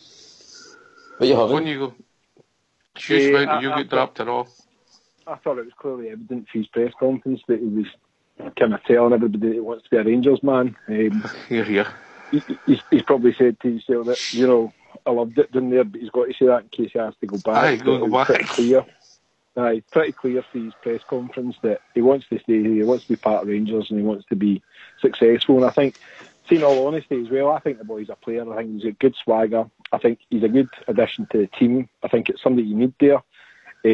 Considering who we've got in backup, like Sadodo, Herrera and stuff like that, I'd get rid of them first before I'd get rid of Jason Cummins, and I think he's worth a shot to come into the team. I don't think he's been given a chance up front, which he was clearly vocal about as well, in terms of Murty as well, not having the opportunity to play up front. He wasn't seen as that player that played in that favourite position, so he did play the 4-5-1, and Morelos was always there in terms of holding up the ball. And he's seen him more as a kind of heavyweight person that can fight people off into the challenge. But we've seen that in the last kind of 10, 15 games, which is good that he can do, and he can hold the ball up well. But the challenge that you've got is, see if Morelos does that, who does he then play the ball on to? Because you didn't see the kind of midfielders running on past him to then score. You've seen it with Windass and occasions, but other than that, all you were doing was holding the ball up to then find nobody. There was points as well where we've seen Candeas crossing the ball, and there was nobody in the box, and that's because Morelos held the ball up in order for Candeas to run past and then cross the ball in. So Morelos is good in that position, but only on the basis that we play 4-4-2. If there's no other striker up front, there's no point in him holding the ball up for running on midfielders, because it doesn't happen. And that's the big point. And I think he emphasised the point against Clyde, and I think we won that match 6-2, and they played pretty well, albeit against lesser opposition, but give the guys time to gel. They probably could have. And probably Murty's defence is he wasn't in a position to allow time. It had to be results driven, and that was it. But I think Cummins and the team's a good player. Guys might think I'm wrong, but that's just my opinion. I think it's worth a punt. I've heard rumours about 600k for him, and if that was the case, then I would certainly spend that to have him in the team. I think the boy's got swagger. He's got a bit of charisma. He adds value to the team. And he's definitely a squad player at best, but I think he's a big game player for us. And I think probably Sunday he'll probably run a riot, particularly because it's against his old club. And stuff like, in terms of the fans booing him and stuff, doesn't faze him. Absolutely not. It probably drives him on and motivates him, and he'll probably love it, and he'll excel in that environment. So, no, absolutely, bring it on. Let's go. Mount, you like him, didn't you, a lot? I love him. Absolutely love the boy. Bit of Gallus. I think he's one of the most natural finishers in Scottish leagues. I just think the boy, when I first seen the boy against us, I seen him chipping Wes against us, and ever since then, I just think the boy's a class act. He said it himself. He started 7 games, scored 6 goals. That's a Rangers striker. he also didn't sound too impressed with Murty in the press conference. Yeah, I picked up as well. Yeah, the way he said Murty, didn't he? Yeah, I think that was obviously alluded to the levels of maybe frustration for the team, because don't get me wrong, last year we've had an absolute howitzer of a season again, but we're still 10 or so points away from them roughly. So I think the players. I think Jason Cummings is definitely a player that I think Steven Gerrard will be impressed with. His quality, his touch as well. He's a very clever striker, and I think with the right type of number, big sort of strapping centre forward, perhaps. Mark Haley type. Very good. I think he could be a sort of model to Ali McCoist for me, mate. Alright, I'll go to somebody who sees it slightly different, Mr. Fox, then we'll go to Big Ulster.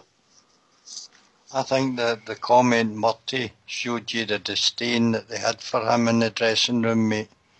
I thought that was a shocking... I picked up as well. It was a shocking comment. You could at least call him Mr. Murray. He was our manager at the time. And everybody knows why Jason Cummings wasn't played, mate. It was because we were weak in the midfield that we couldn't afford to have two strikers up front.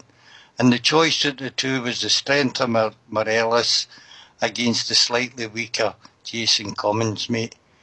If we'd have played with two strikers up front, mate, and two in the middle, we'd have got beat a lot more. I think all Rangers supporters know that. Every time you read the forums, it was, we need three in the midfield. And the only way we could cope with three in the midfield was one up front, mate. Mm-hmm. Big Ulster, and then Global Ambassador. Yeah, I think Cummings is a good player. Very good squad player. He's young. He can finish. He's got gallows, as Mount has said. He's confident in his ability. I think he'd be a very good squad player for our team moving forward. And who knows?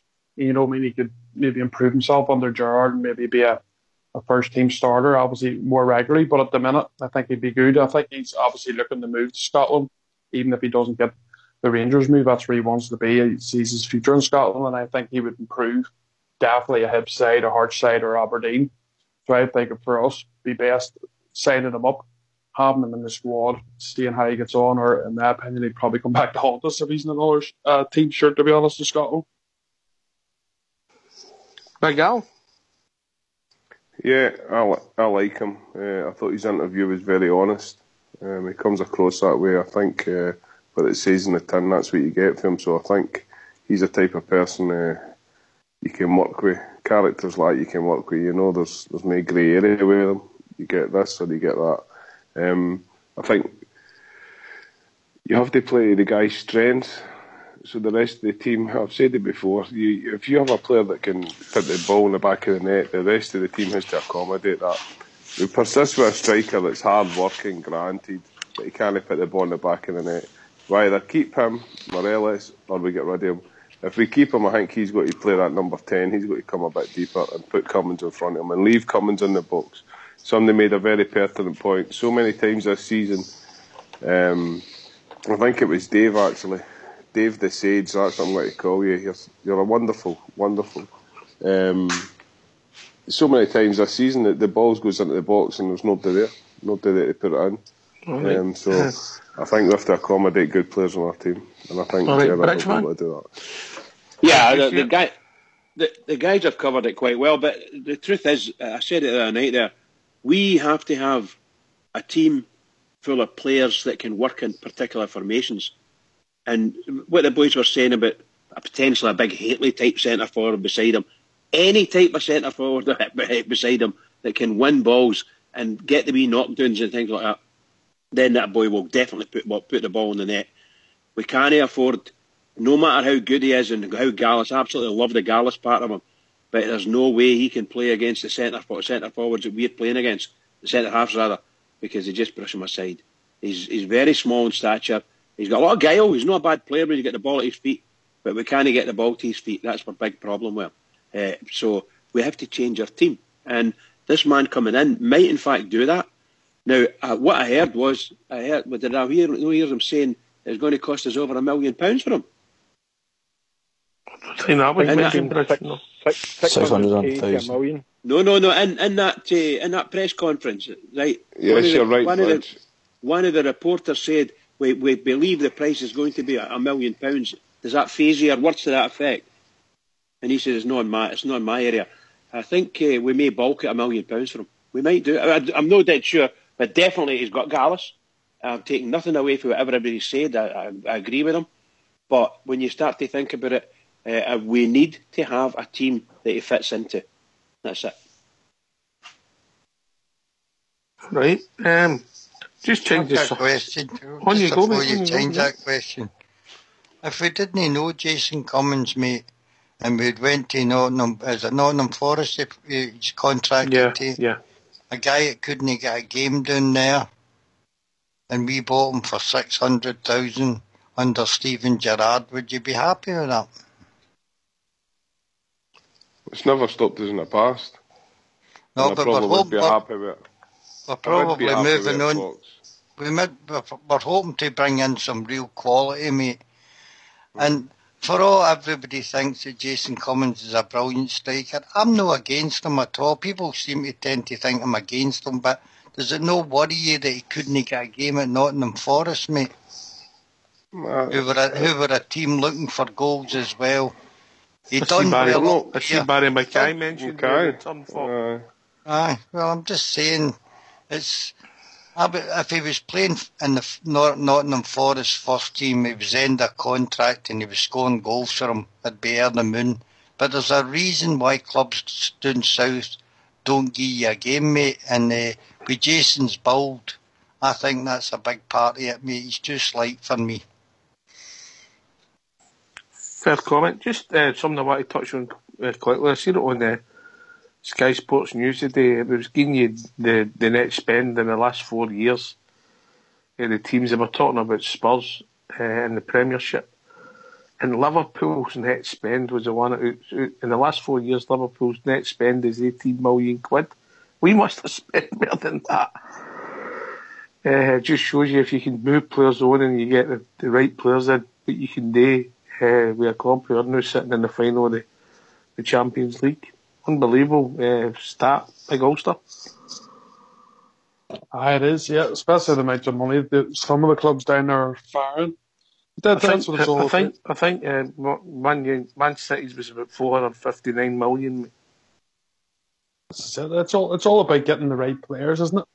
You know, I mean, Liverpool's done pretty well, to be fair. I don't think anyone expected them to be there, but it just goes to prove if you have the right people in charge at board level and obviously at management level, they can spot I think Klopp's done a good job for them there. He spotted who he needed to get rid of, who he wanted to bring in for his philosophy, for his team, and it's coming up trumps for Liverpool. He'll be there for years and years to come, I would say. He's doing a great job there. And that's what we hope, obviously, Steven Gerrard can do for us, or something close.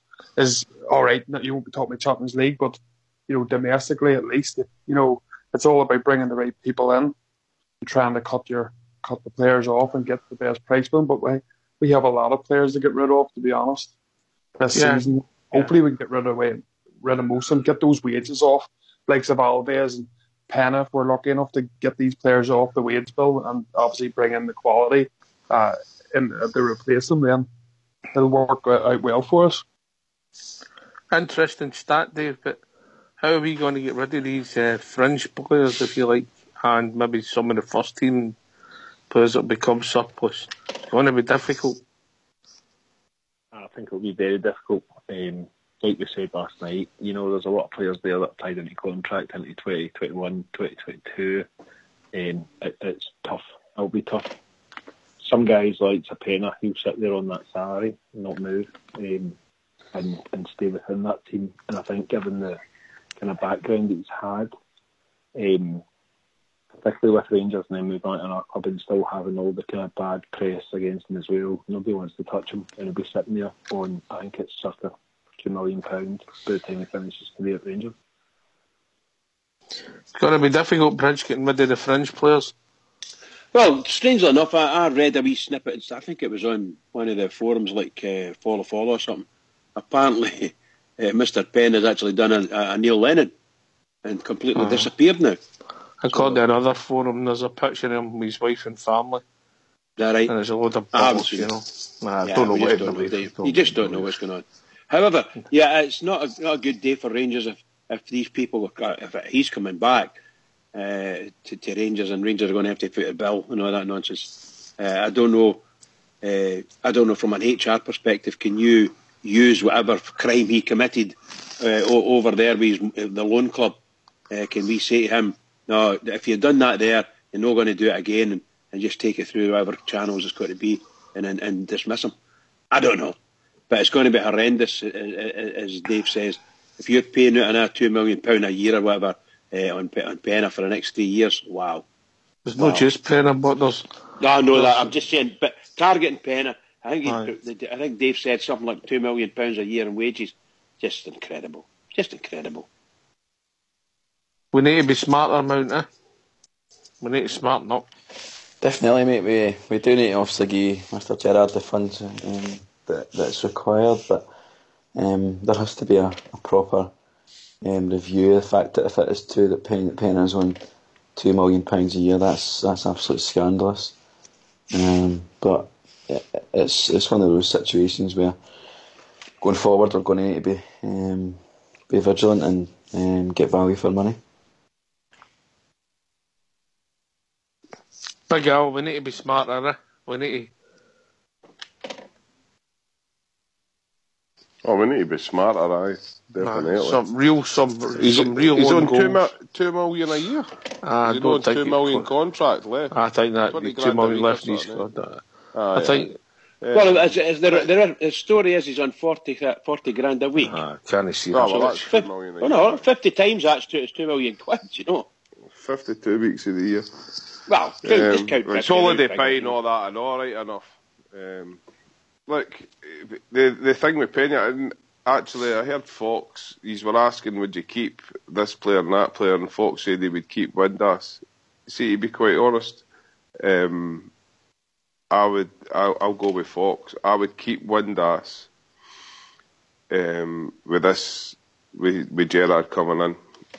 I think that's a player that we've already got in our books. I know all the people are very reserved with him, but I would maybe keep him for another year and see how he goes. I'll keep him for 6 months if he doesn't produce in his 6 months off, try and offload him at the Christmas. But do we have the choice, Al? We may not have any choice. Oh, I don't know, no, but use what do you mean you won't have any choice whether to sell him or not? Is he no your player? Or he's got allegedly he's got a £3 million buyout clause in his contract. Aye, I know that. But I just asked the question the other night and Fox said to keep him. Well, I would go with Fox. I would keep him, see how he goes under Gerrard. Because he's got that bit he just maybe needs a bit more direction, man. You know what I mean? And maybe get his father involved and get his father to give him a few words of advice, a few stern words, to see if he can up his game a wee bit. We mentioned it last night. That's it, Al. We're talking about a player that Premiership clubs in England are trying to get off his. Yes. Yes. And again, I'm bringing up Jason Cummings, and I sound like a broken record. But against a Championship club that people want to get rid of, is that you? Aye. I mean, aye. I don't know. Is it down to personality, Fox? Is that what it is? Is it Jason's personality that people like? No, I think you need to remember there's a couple of players on our side who haven't played well this season, mate. And a lot of it's to do with the players running about them, mate. You can't be a star yourself all the time. And people that Windass maybe fit in better with better players running about them. People that can create openings for him. He's very fast, very pacey, and he can finish. I'm just saying, it's strange that it's Premiership clubs that's coming in for him, mate. Is there something the rest of the Rangers support aren't seeing? But a team like Burnley or Cardiff, two smart managers there, Neil Warnock and Sean Dyche, mate, see something in him. And I don't think we should rush to get rid of him if we possibly can, you know. You just said that there, Fox. Two smart managers. if you have a manager, you can make that player play better. You get an extra 10, 15, 20%, whatever it may be. You can't give him heart, Al. You can't give him heart. I know, I've said that. I think I brought that up. You can't give him heart, aye, but he maybe has heart. He just doesn't realise it. You know what I mean? A manager comes in, talks to him a certain way, plays him in a certain position. Fox is right. I thought when we beat the Brazilian champions in America, he played that kind of. He was up a wee bit and he was more in the centre, and he scored a couple of wonderful goals. Maybe that's his position. You know what I mean? That burst of pace out a quick 15 yards into the box. No burst of pace for halfway, and then and there's nobody making any moves. Give him the burst of pace and then let him put it in the back of the net. No having to play a 1-2 and then try and get it. I think right, there's only one he's way. An asset. There's only one way to settle this year. Oh, don't take it to the lobby. You're joking. Right, a scientific poll. Big Ulster sitting in Ibrox Lowe seat tonight.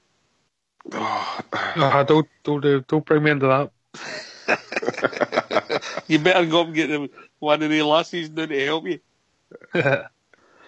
Right, so we're asking Josh Windass. Fox has raised the point.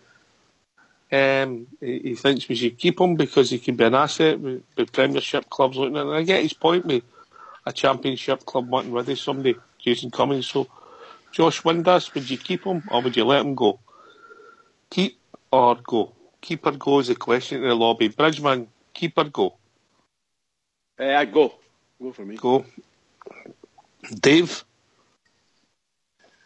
Money-wise, probably go, but I think probably back to Big Al's point, you don't leave an institution, leave a bad manager, and I think under the right manager we might get the great things out of him, so it's probably a risk, but revenue-wise I'd probably sell, but in terms of if we're not worried about finance, then I'd probably keep him and let him go better under a different manager.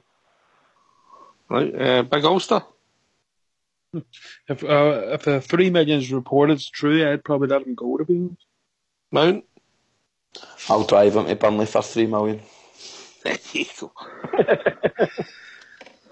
Fox, you're a keeper? I would keep him for another season if it was possible, mate. Mm-hmm. Big Al? You're a keeper as well? I would keep him for another season, but every player has his price, so... Alright, how's it going in the lobby? Ryan will drive him. About 90% for him to go, mate. Right, okay. And the lobby's never rang, is it, Bridge? Oh, never. Never. It's rang tonight.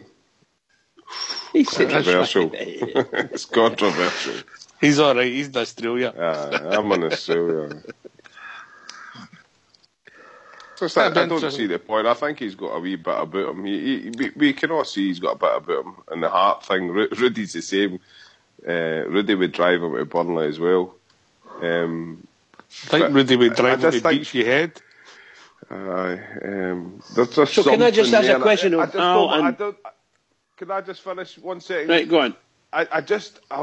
It would grate me if he would end up playing with Cardiff or Burnley and he's playing in the English Premiership when he's scoring, you know what I mean? So maybe that's a bad way to look at it, but yeah, but he'll be good. He'll be into a team. These managers obviously see him to fit into a particular position in their team. We see him as a half decent player. We're bottom up. The thing is, we don't have a team that's to surround him with good players. We want you to do this and do that, and we want you to play in the left and come in for the left, and then all of a sudden we've got a guy that can do that coming into the left. Okay, you play behind the striker. And sometimes it worked for the boy. Sometimes it worked for him. Scored some smashing goals. I don't have any problems with that. my problem with it is what value are you ever going to get out of him? And there's a value. I didn't realise he had that buyout clause in his contract. Opened the buyout clause. So if two clubs have come in, I think it's based on what the discussion was last night, it's a fait accompli. If they've already created that and said there's money on the table for it, there's the tip. Is that what's happened, Oxtear? Allegedly. Remember the internet. Some of them women. Yes, of course.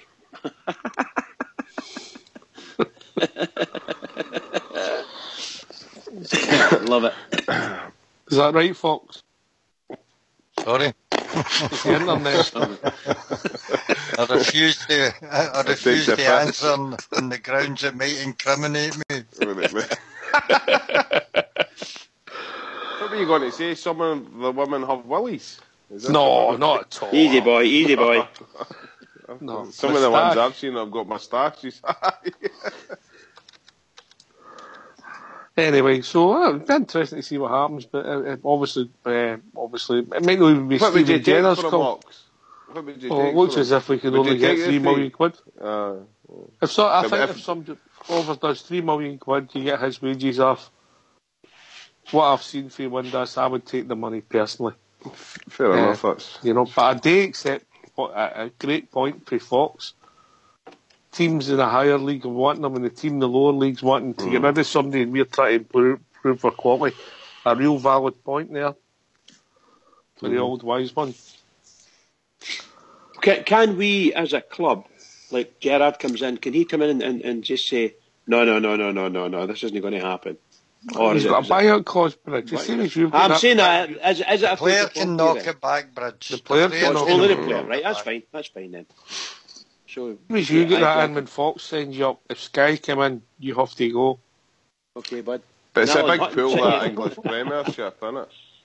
You know what I mean? Even if Gerrard he's also look, I'd like English. to keep you. He's English as well. If Gerrard comes in and say, look, I'd like to keep you, but there's the bright lights of the English Premiership, you know. You're still playing in Scotland, but you're under Gerrard, or do you go? Yeah, I think himself would be going, and we want to try and test his sale. He would obviously get more money, you know what I mean? As you say, it's the English league. He's maybe got aspirations of trying to get into the England team. I know that's far-fetched, but you know what I mean, all these things. I think he would invoke that $3 million buyout himself. I don't think Gerrard would be a strong enough pull to keep him in Glasgow. Well, I know based on the supporters that surround me in the area I sit, and probably the guys over beside where Foxy sits, and some of the guys in the Sandy Jardin area, they've probably heard that some of the guys are completely frustrated with the way he plays. Oh, he comes out and he does some marvellous stuff, and then all of a sudden he just gone. Right? I mean, completely gone out of the game, and in not even the right position. It's like zonal marking when it goes wrong. You know, when zonal marking goes wrong, you wonder what the hell the players are doing there. No, it's just like that with him sometimes, and it's very frustrating. And I think if somebody says to some of these guys, Rangers will get £3 million for him, well, just as Mountbatten says, I'll take him down, drop him off at this stage. It's not just that. He'll be on no bad wage now because he's just a new contract, so it frees up wages.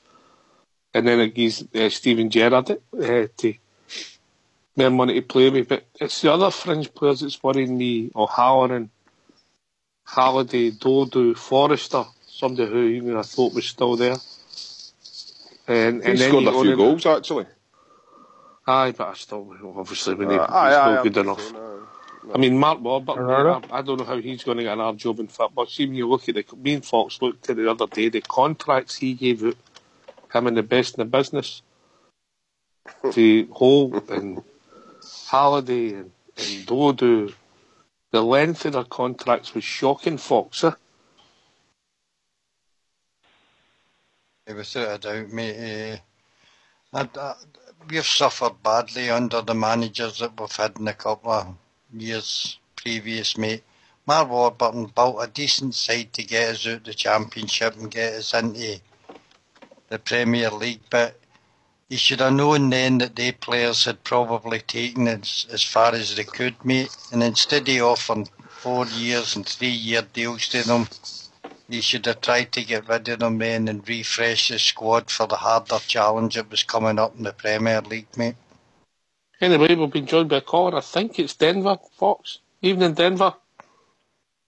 Hi, good evening, gentlemen. How are we this fine and sunny day? How we doing? Denver. Doing all right, mate. I'm in the dodgy part of town. I'm only white boy that's about here. It's weird. Where are you, Pollock Shields? Not many odd I just sit in Denver called Parkhill, so there's not many Have you outfield got boys about your here. piece with you? Funny you should mention that, Al. It's funny you should mention you'll that. be fine, you'll be fine. I'll be fine. Just need a laser sight and we'll be good. Anyway, so I've got a good joke about that if you want to hear it. But No. Anyway, Denver, what's on your mind? Boy walks into a shop. I'll Sorry, drop you, Dad. Big Al. Sorry. I know, sorry. I'll go on mute. Right, I've Big not- Al, I've you not tell it actually after seen- the show. I've not got to see the game yet. I've not got to see Tuesday's game yet. So All right. I'm going to go home tonight and watch it. Looking forward to the game on Sunday. Looking forward to tying up this season. Been the craziest season under the sun, man. Unbelievable. Maybe, potentially, I was it's been mad.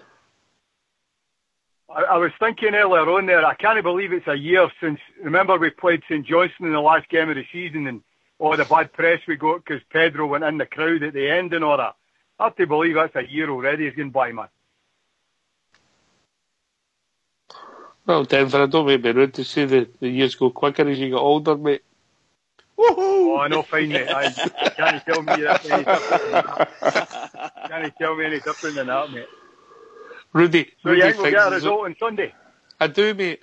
I think they'll be doing after the result. That was a big game for them, and they'll be flat, and we'll just play away and we'll win 2-1. Aye. I think Cummins will get both goals. That's my call on it, you know. I've got that done, you know. So Jimmy Nick, any chance of staying on or is he moving on? Moving on, I think, in my opinion. I don't know what anybody else thinks. Dave King, any thoughts? Jimmy Nick, come in, help to it. Moving on, I think. I would agree, mate. I think moving on, as much as I'm sad to say it, I think Jimmy brings a good bit to the club. I think he's a true Rangers man.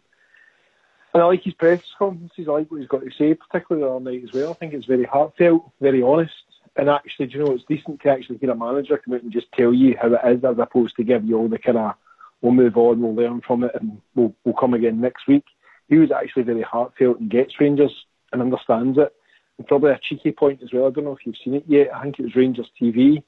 Certainly wasn't the presser, but it was about Jason Cummins putting the blue face paint on it for the charity work that's going on there. And he says, the only part I'll put on is probably the blue paint on my nose. You know, just to say it was a blue nose, which is good. The banter's there as well, and the guy gets it. Do you know what I mean? He's Rangers through and through. So I'd like to see him in the background somewhere under Gerrard and McAllister, but I just can't see it. I think they'll bring in their own staff and they'll move on. Bridgeman? Well, it would be lovely, wouldn't it? A fairy tale type thing if the Rangers found a place for him. And I always feel that people like Jimmy Nicholl, should be a place at Ibrox for him. Now, obviously that's going to be money, wages and whatever else commitment is in there. But he'll very rarely ever say a bad thing about Rangers other than it's the truth. You know, he feels it's got to be said. But he's definitely, for me, he's a Ranger at heart. And I've always held him up to be one of the best fullbacks the Rangers have ever had. I rated him very highly and a fantastic character. I don't know if Rangers are going to go all the way and give him a job, but if anybody gets a job, and if he gets it, he'll deserve it. Simple as that. I wish him good luck anyway. He was a smashing fullback, mate. Oh, brilliant fullback. Brilliant Man United and brilliant with Rangers for me. Yep. Fox, any thoughts? Unfortunately, I think Jimmy will move on, mate. But I was just wasted. I took his chance in that last press conference, mate, and said to them, "You don't have talk a lot of shit, you know." I do, mate. I think he's got the character to tell them what he thinks of them. But as you said, he was good of him to come in and help out Murty. I think he's a level-headed guy, just like the rest. He acts just like a supporter, mate, although he was a good football player and he's done his stints in management and assistant managers' jobs. I wish him well in the future, but I don't see an opening just now at Ibrox for him, mate. Big Ulster, is he still involved in the national team? Yeah, he's still part of the national team. Yeah. I'm not happy. These people with 2 jobs. Some people can't get any. True. No, I think of like the boys are. He'd probably move on. To be fair, I don't know if Gerrard will. He'd obviously have his own group who he wants, who he trusts to bring in, But thank him for coming in, obviously, and trying his best with a squad that's just not fit, to be honest, for purpose as a Rangers team. But there'll be players there who have learnt lessons. I'm sure he set a few home proofs, and he'll have let them know, what the standards are and how they need to progress for. They obviously for Gerrard coming in, But I think his interview today told us all you needed to know. Really, he knows himself. There's players that just aren't good enough, But I wish him well wherever he goes, and obviously with the national team. Mr. Murty Fox. I'm no employed by Rangers, mate. No yet. Do you think that Mr. Cummings will get into trouble for that attitude and the way he said that about the manager? No, I think it's his character, mate. Just what you see is what you get. What's your views? Do you think there'll be a job for Jimmy Nicholl at Ibrox, Denver? I know you like him, mate. I hope so. I've always admired Jimmy Nick, and as Bridgman said, great Man United fullback, great Rangers fullback, a great ambassador for the club. Knows what the Rangers are all about. I'd love to see him staying, but unfortunately, I don't think it's going to happen for him. But you know what? He lived the dream. 3 times he lived it, and that's something none of us can say, unfortunately. So, but I wish Jimmy Nicholl all the very best, and Jonathan Johansson as well. He stepped up as well, So, wish him all the best. The players I'm on another level with that mob, I'll tell you that. But, wish Jimmy Nicholl and Jonathan Johansson all the best. Never thought about Johansson. I think he'll be a casualty as well, Fox. Well, I think when they moved upstairs, mate, the boy Kirkwood came in and is doing a really good job with the under-20s and that, so I don't know how that'll work out at all. I would meet Jonathan Johansson, a scout in Scandinavia, mate. And that would do for me. Dug up a Eugene and Morelos, didn't he, for value for money, if you think 5, 6, 7, 8, 9, 10, 11, whatever it's quoted to be, or rumoured to be.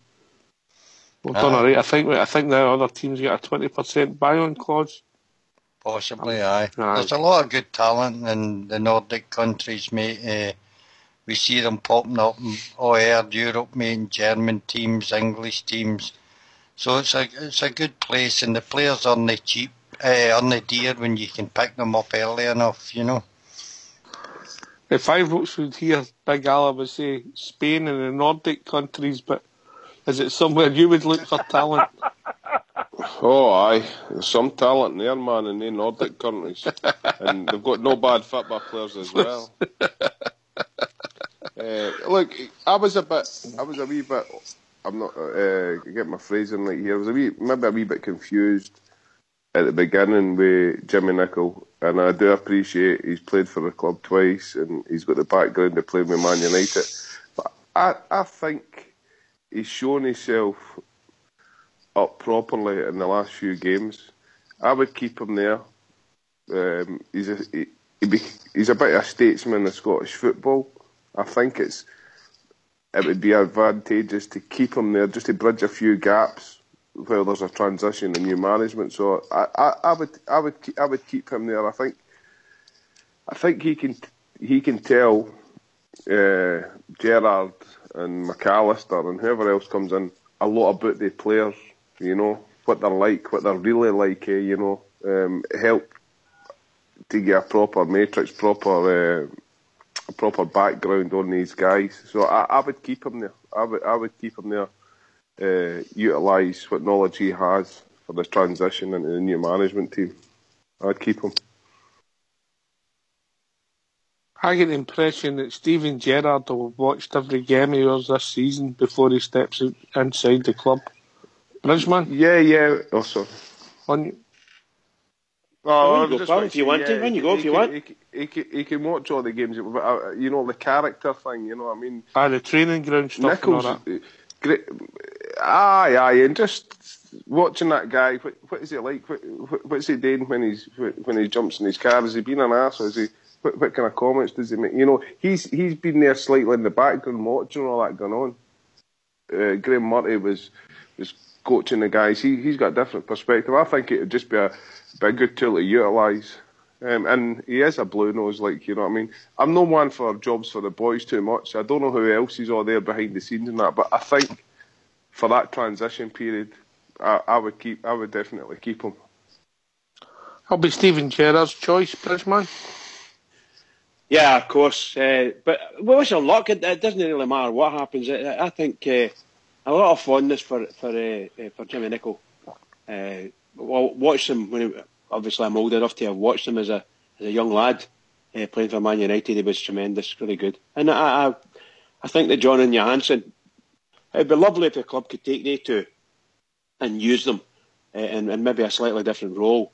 But they'll probably be asked to stay away from the first team for obvious reasons, to let the manager and his team get in and do it. So there might be a sort of coaching role / as Fox is there, maybe some scouting type roles. But it'd be nice if they kept him. Rangers as a club need as many people who know Rangers on their books, who have got an opinion about things, and a good opinion as well, and well respected. That's what they need. Well, I think the only opinion I'll account is Stevie G's. Yes, from the first team perspective, absolutely. Aye, Fox. Only opinion I'll account is Stevie Gerrard, along maybe supported by Gary McAllister. Aye, without a doubt, mate. He'll do things his way. And that's the way I think everybody's hoping he does it. As we spoke after he got the job, mate, the boy's a winner. He's always been a winner with Liverpool, mate. He plays to win every game. He was a great captain for them, and let's hope he can take it into management, mate. Did any of you find it funny that they came up to Glasgow and never really met MD? They went to Okinawa. I thought it was a brilliant move, mate, how he never get involved and disturbed with respect for Jimmy Nicholl and the guys who were taking the team, mate. I thought would have done it. It was a good thing what they done. But basically when the place was shut, if you like, to see what the environment, what they want changed, what they want. They can make their own mind up. Anybody else, quickly? Yeah, I agree with that. It's a covert move. It's a good move, aye. Good move. Covert move. Denver, then Dave. Aye, definitely a great move. Class move, you know, just keep under the radar and let the season finish and then move on as a fresh fade. It's 1st of June. Dave? I agree with the boys. Aye, good move. Really good move. Tactical, but no, good. Big Ulster. Yep, that's a guy I agree. Great for everybody's going to be great. And you give it the presents after the show, mate? Don't bite I don't worry. Skype loyal, guys. The rocks here. Okay. I don't want another one of their donkeys. We're fed up with their donkeys, but everybody goes to Spain, brings us one of their donkeys back. I love it. Anyway, can I thank everybody for taking the time to join us on the show tonight? Dave King's Wine Cellar, the one and only Denver Bear, Big Alf, the Global Ambassador, Bridgeman Fox, Big Ulster, Mount Vernon. Everybody for listening in the lobby. Over to Bridge for the last word. Oh, what can you say? It's been a good week up to now. A really good week. I think that we managed to steal a point for me at Aberdeen. And then the other results, particularly tonight's result, just absolutely amazing. The hated Dundee United bye-bye, as far as I'm concerned. So, to all the Rangers fans all over the world, and particularly Rangers fans on here, and Rangers Radio, every single one of us, last game of the season coming up, keep it going for the Rangers. Please, keep it going, because we need it. This has been Rangers Radio. We'll be back at 11:30 for the last game of the 2017-18 season. Is that right? 11:30, Fox? 12:30 kick-off, innit? 11:30 on Sunday for the last game of the season. And a message to Dundee United supporters for us: we will never forgive, and we'll never forget. Take it away, Fox.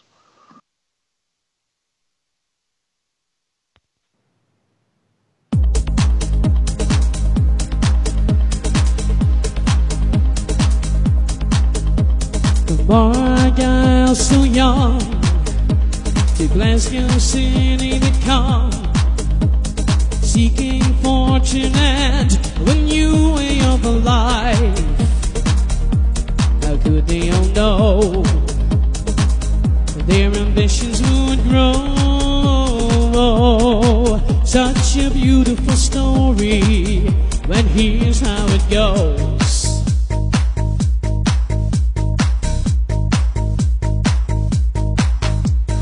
Four lads had a dream to start a football team. They had no money, no cash, not even a ball. They still carried on. The Rangers were born. 54 titles, we're still going strong.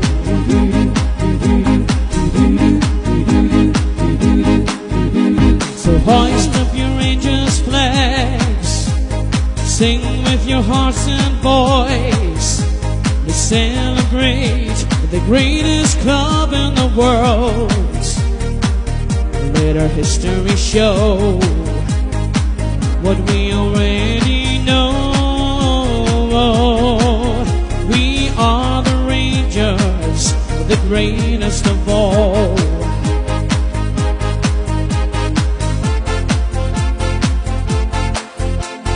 Four lads had a dream to start a football team.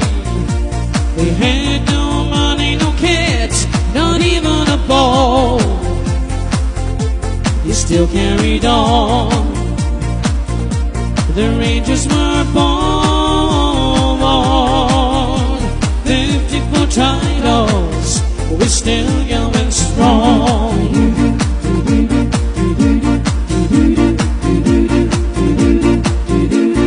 Four lads had a dream to start a football team. They had no money, no cash, not even a ball. But they still carried on. The Rangers were born. 54 titles, we're still going strong.